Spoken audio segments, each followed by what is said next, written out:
Good evening and welcome to another installing enthrallment of Creepy Cheapies, otherwise known as Affordable Halloween Mask Recommendations with your host, Dr. Lady.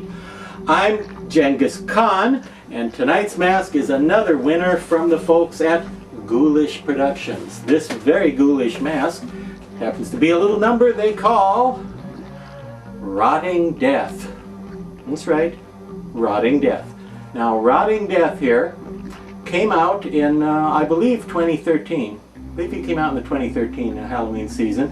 He looks similar to some other masks that Ghoulish has done before, with this whole part of the face chewed away, because presumably the monster has been a really sloppy eater, to the point where he's just biting things and he's not even aware that his lips are gone and he's ripping his own face away here. That's how hungry this poor guy is. Now, Rotting Death, I would have called it something more monstery than that, I think, because it's got fangs. It's obviously not just a dead person. It's some sort of supernatural creature. And it's fantastically well painted. I love the paint on this thing, and I'm going to give you a little close-up here, because one thing I especially like about it is the bloody meat. Can you see the meat?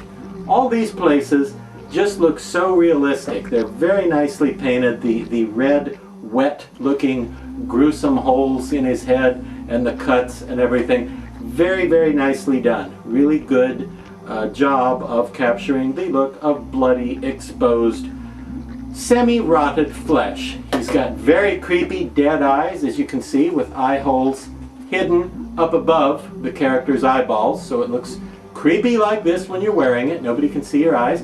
Got a few strands of rooted hair, that is to say sewn in right into the latex. And a very cool mask, I think. Very scary and dramatic and creepy and fun at the same time. And one interesting thing about this guy is that he turned up at the Spirit Halloween seasonal chain stores, and the Spirit people, for some reason, gave him a different name. Theirs was called Ancient Zombie. So the official name is Rotting Death, but if you get one through Spirit Halloween, or if you can't find one anywhere else and you want to check their website, you won't find it under Rotting Death, even though that's the approved name from Ghoulish Productions. You'll find it under the name Ancient Zombie, but that's only if you're looking at the Spirit Halloween website, because the rest of the world calls it Rotting Death. And one other way to tell the difference between the Ghoulish Productions direct version, Rotting Death, and the Spirit Halloween store version, Ancient Zombie, the other way to tell the difference is, besides where you buy it, I guess, the way to tell the difference is this string. You see this string?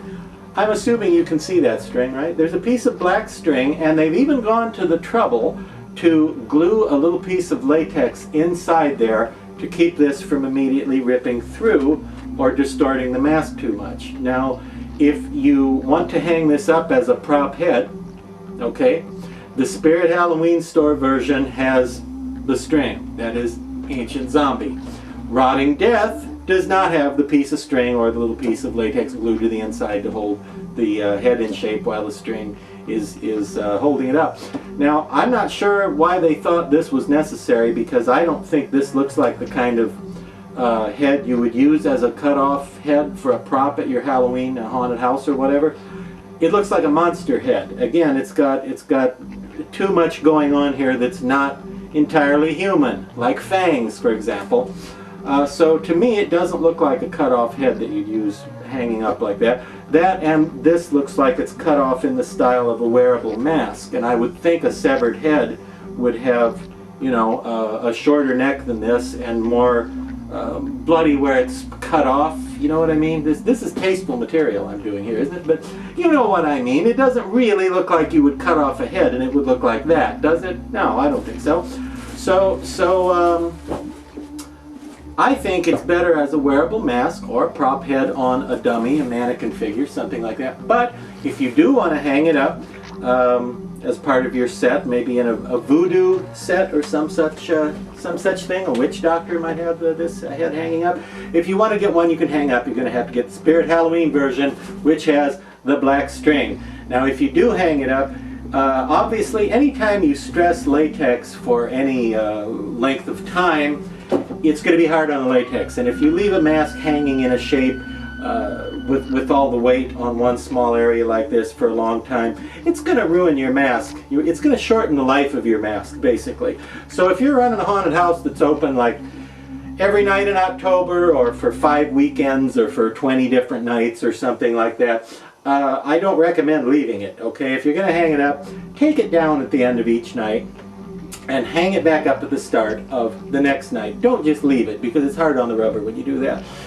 If, however, you just want to hang it up for a party or a haunted house that's only one night, like a one-night event, like maybe a hayride or a haunted forest or something, you're fine to leave it for just a few hours, but don't leave it for a long time. Hang it up like that, okay? And also, I've got some plastic bags stuffed in there, but if you're going to hang it up by the string, I think what I would do, let me say if I was going to hang it up by the string. If I was going to hang it up by the string, what I would do, I believe, is take a piece of bubble wrap and kind of scrunch it up into a ball and stuff the bubble wrap in there, because that would keep the face from drooping over time, from being hung up, keep it, you know, stretched out nicely, and it wouldn't add much weight, because bubble wrap, as you know, weighs practically nothing. Whereas if you stuff him with newspaper or really jam-packed plastic bags or something, it's going to add a little more weight, and it's going to pull a little more. So if you do want to have a hanging prop version, I recommend bubble wrap.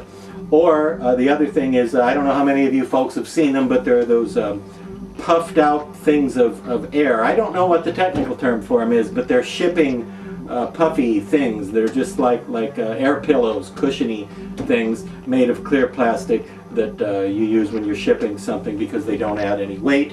You could stick 2 or 3 of them in there, and that would be good too, as far as not adding a lot of weight. But anyway, the main thing is, what a great mask is Ancient Zombie, aka Rotting Death. An excellent scary mask, sells for around 45, 50 bucks.